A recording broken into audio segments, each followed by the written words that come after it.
Terminal 4. Stephen Vincent. Stephen Vincent was an arts reviewer for a number of well-known publications like the New York Times, the National Review, Front Page Magazine, until one Tuesday morning when from his apartment window he watched the World Trade Center towers fall. And from that day forward, he swore to dedicate himself to doing something about it. He became kind of what he did best, which was a writer. He was too old to enlist in the military. He sort of became a self-appointed war correspondent, not really under any assignment from any particular publication.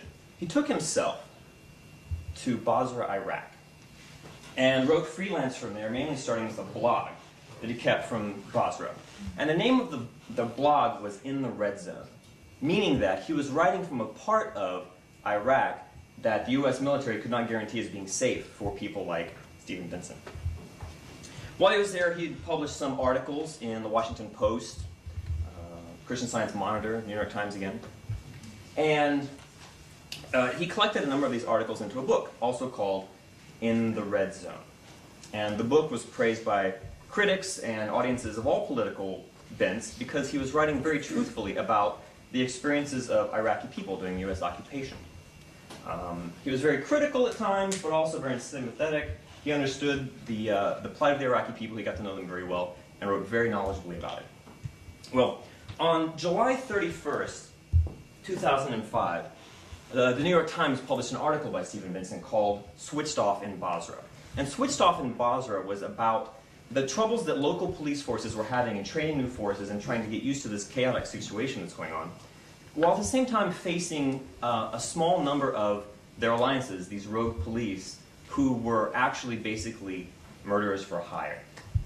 As Stephen Vincent put it in Switched Off in Basra, he says, an Iraqi police lieutenant who, for obvious reasons, asked to remain anonymous, confirmed to me the widespread rumors that a few police officers are perpetrating many of the hundreds of assassinations, mostly of former Ba'ath Party members, that take place in Basra each month.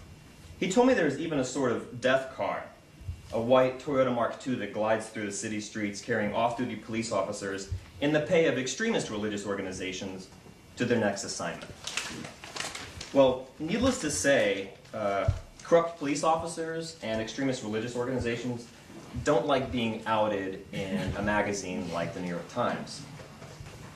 On August 3rd, 2005, Stephen Vincent and his interpreter were leaving a photo mart in Basra when one of these cars pulled up, and a number of police officers got out. They were abducted, taken to a remote location, and interrogated for hours. After that, they were shot.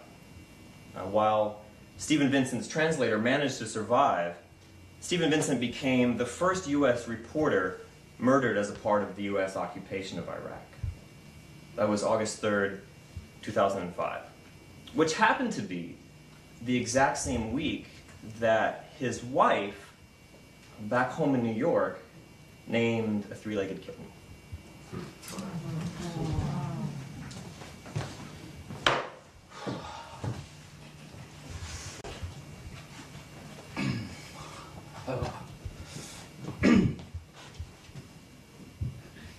Terminal 5. To see a line is to see the infinite. To see a segment of that line is to see a piece of the infinite, a small, easily digestible bit of forever. And being the types of creatures we are, we recognize that we can't take in all of forever at once, so we terminate the line at two ends. We must bring to a most certain end something we couldn't quite grasp otherwise. And when we set these terminals, the whole picture of our world can finally be understood, and even paradise itself is made apparent. It is as infinite as is our wish to know it. Points, perceptions, the definition of the breadth of our understanding. The positive and negative, the beginning and end, the sum total of our understanding of the infinite. The ancients saw the brightest points in the heavens and called them gods. To our forebears, planets were revelatory aspects of being, inspired by these points, scattered throughout the infinite heavens. They took to their understanding a notion that all things exist in a cycle of complements and contrasts, of beginnings and endings, which are, paradoxically, neither, just stops along the way of being.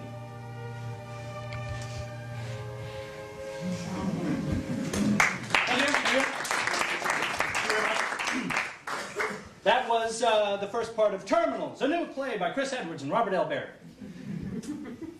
We started writing that show back in October? September. And we were taking short stories and combining them with a little bit of Eastern mysticism about what the planets meant, and basically saying, well, at the end of it all, what we do as human beings is we look back, we set terminals, which create chapters, which codify our existence. And sometimes those chapters mix in odd and incredible ways. Problem was, we didn't have an ending for the show, which is a problem for a show called Terminal. Luckily, one night, inspiration happened. This was late in December. We were out with some friends at a bar and we told the story of Tuffy. And I had an epiphany. I realized we are living, Chris and I, a real-life example of what it was we were writing about. And so, in a Lone Star-fueled rage, I pulled him aside and said, Chris, hear me out. I know it's late in the game, but hear me out. Here's what I think we should do. Let's put aside almost everything, if not everything, that we have written up to this point. And we have to tell the story of Tuffy, of the reporter killed in Iraq, and of his wife who named the cat. And there's two good reasons. Number one, because it will cement the fact that you cannot do a Fronterra piece that isn't about doing a Fronterra piece. Secondly, we will finally have the ending that we were waiting for. And he thinks about it for a minute. He looks me in the eye and goes, Robert, that is complete bullshit. I'm on board.